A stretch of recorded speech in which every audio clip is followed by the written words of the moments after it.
Welcome to Goyder Square TV.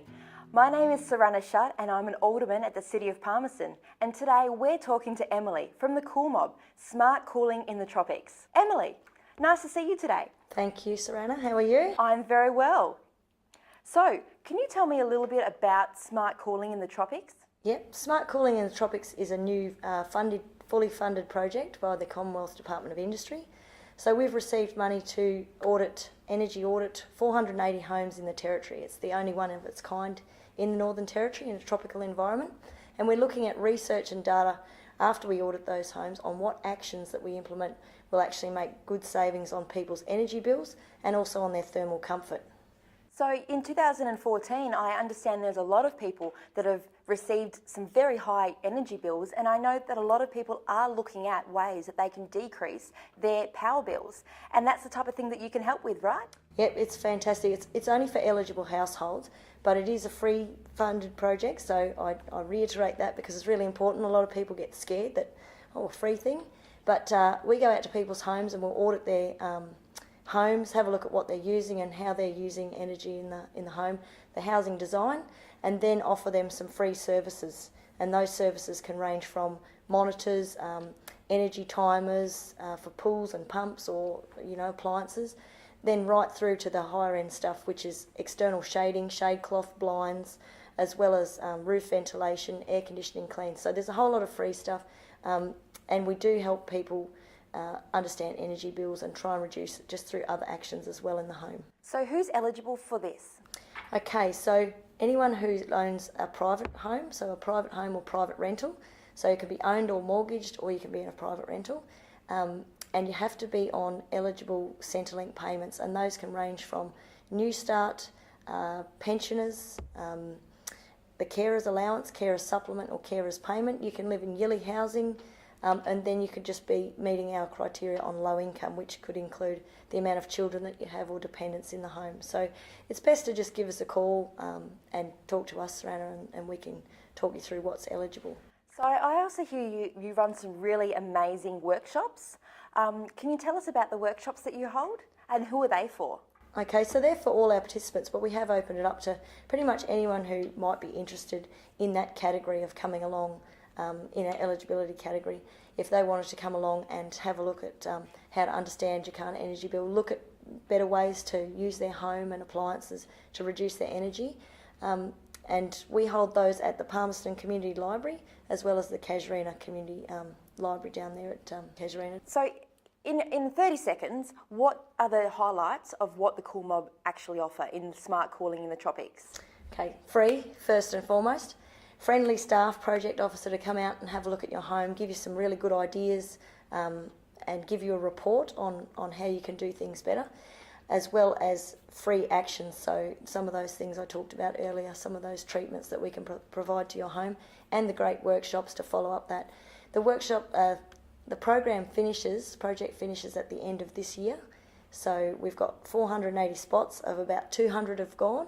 So if we can get more people in, and then it's all finished, so get in quick if they can. Okay, so COOLmob and Smart Cooling in the Tropics have partnerships with community organisations. Can you tell us a bit about that, Emily?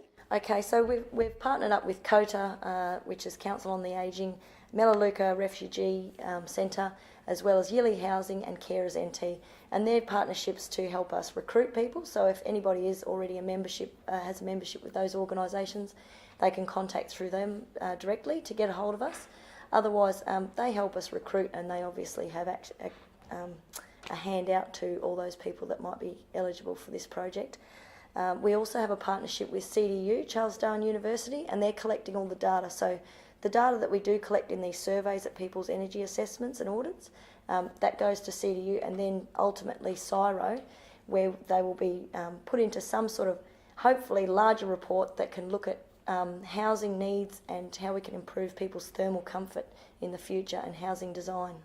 So I understand that you have gone to many households already, and there's some good news stories that have come out of it. Have you got any examples of a case study of a really good news story of the energy that they've used decreasing? Yep. So a lot of the hard data hasn't come through yet, but we have had some anecdotal evidence just from a couple of participants. One received roof paint and but we had temperature and data loggers within the home to measure how much she used air conditioning, if that changed at all, but also temperature loggers.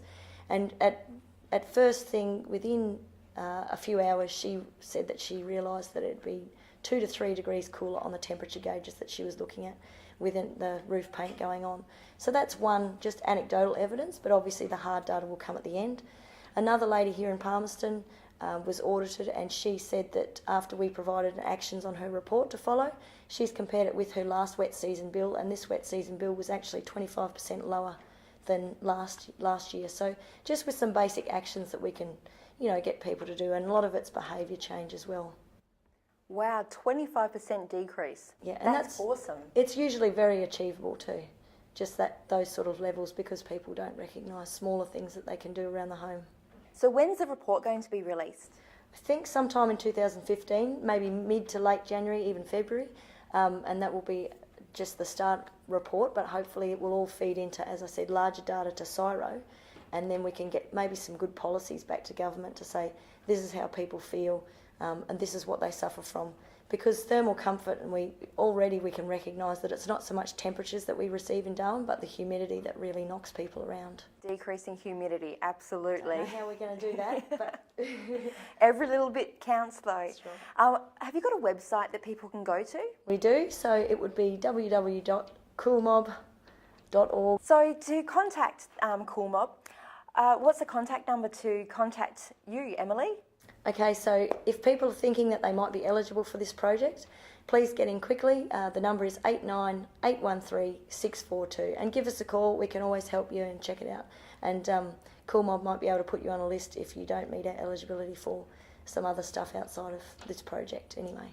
Do you have any final messages for the City of Palmerston residents?